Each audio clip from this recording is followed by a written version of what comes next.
Si kila ndoto ni ya Mungu. Nataka leo nikwambie jinsi ya kujua ndoto ya Mungu na ndoto isiyokuwa ya Mungu. Kwa sababu watu wengi wamekuwa wakipata mashaka na wakitafsiriwa ndoto kwa aina mbalimbali na walimu mbalimbali, lakini wameshindwa kujua ni ipi ndoto ya kuzingatia na ipi ambayo sio ya kuzingatia. Ipi ni ya Mungu na ipi ambayo sio ya Mungu. Mungu ukitaka kujua ndoto yake lazima umjue Mungu. Lazima ujue karakta ya Mungu, lazima ujue tabia ya Mungu.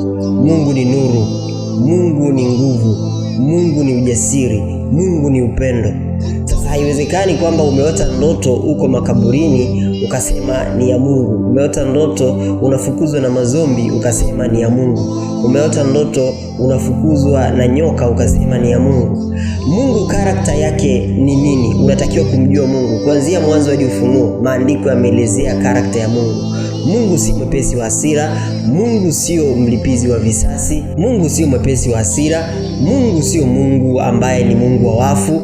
Kwa hiyo huwezi ukaota ndoto ukaona wafu wanakuja wanakutokea usiku ukasema ni ya Mungu. Hasa nataka kuambia ndoto ya kimungu iko kwa namna gani na unahitaji kuizingatia kwa namna ipi. Kwa kwanza, ndoto ya kimungu haijagi kwa kutisha, haijagi kwa kuogopesha, haijagi kwa kutia hofu.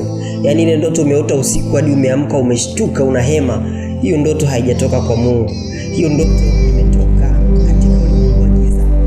Maana maandiko yanasema vita yetu sio kinyume na damu na nyama, bali ni vita ya kiroho. Kwa hiyo ndoto kama hiyo ukiota unafukuzwa, unakimbia, una hofu, unawoga, hiyo ni vita ya kiroho.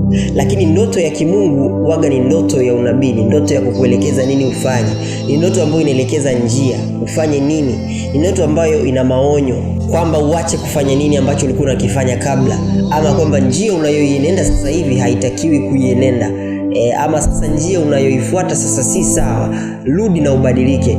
Maana maandiko yanasema rudia sasa ule upendo wako wa kwanza. Kwa hiyo wakati Mungu ambapo anaona watoto wake wameenda kinyume na mapenzi yake, waga Mungu anawaonesha maono kwa ndoto.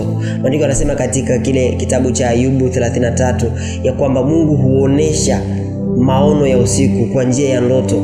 Tena hurudia hata mara ya pili.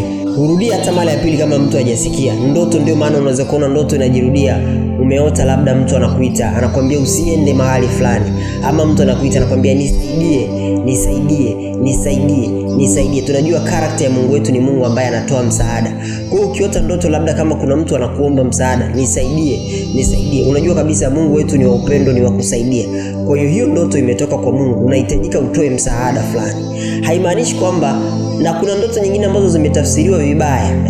Unaota labda upo kijijini kwenu. Unaota labda uko kijijini kwenu, uko shamba unalima. Alafu mtafsiri wa ndoto anakuambia kwamba hiyo ndoto inamaanisha una roho ya umasikini. Roho yako bado iko kule kijijini kwenu shambani.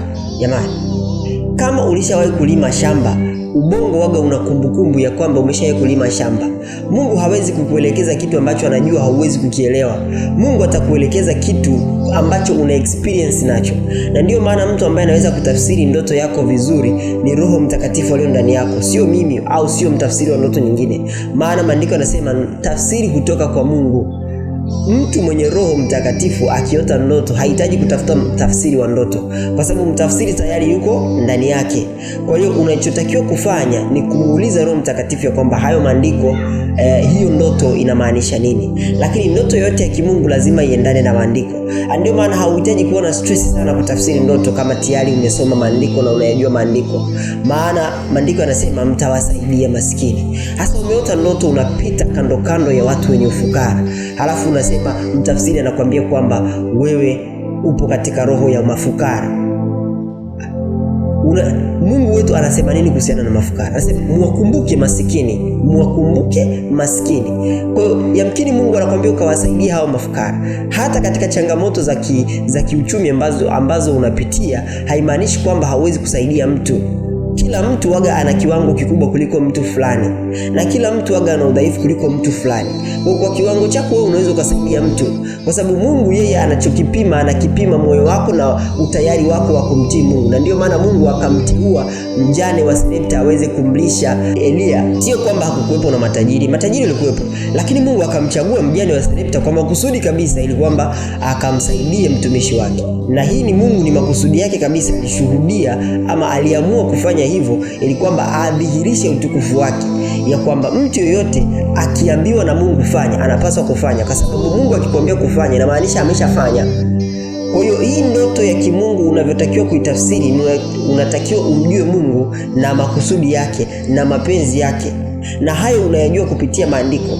Na ndio maana kama hausomi maandiko, kama hausomi Biblia utatafsiriwa sana ndoto, na utakavyotafsiriwa ndoto utaharibiwa. Muda mwingine mtu anakuambia sasa hii ndoto inamaanisha wewe umefungwa, inamaanisha wewe una roho ya umaskini, inamaanisha wewe roho yako imefungwa kijijini kwenu, leta sadaka tukukomboe kwa maombi ya ukombozi ya siku 7. Huo ni utapeli kama utapeli mwingine, kwa maana maandiko yanasema kama Mungu yuko upande wenu, nani awezaye kwenda kinyume nanyi? Kama Mungu amesema ndio, nani awezaye kusema sio? Kama Mungu amekuokoa, Biblia inasema awekwae huru na mwana wa Mungu amewekwa huru kweli kweli. Sasa kwa nini wewe wote ndoto uko kijijini kwenu alafu uambie kwamba umefungwa, roho yako iko huko, na unajua umempokea Yesu kama Bwana na Mwokozi wa maisha yako? Kwa hivyo sasa kinachotakiwa kufanyika, kama unataka kujua ndoto ni ya kimungu au la, angalia karakta ya Mungu, angalia mapenzi ya Mungu. Katika video inayofuata nitakuelezea zaidi kuhusiana na tafsiri ya ndoto ambazo sio za Mungu na jinsi ya kuzitambua, na kuna zile ndoto ambazo ni za vita ya kiroho, uzidi kuzitambua, na kuna zile ndoto ambazo ni za kiakili tu, uzidi kuzitambua. Usisahau kusubscribe uweze kuwa wa kwanza kupata video zetu ambazo zitakuwa zinakuja kila wiki. Asante. Watu wangu wanaangamia kwa kukosa maarifa. Hosea 4:6. Lakini maarifa yapo hapa. Tunafichua siri zilizofichika katika maandiko na kufunua historia ya Biblia kwa undani, kwa maana imeandikwa, mtaijua kweli nayo kweli itawaweka huru. Follow, save na share. Karibu ujifunze na upate kuwa huru. Asante.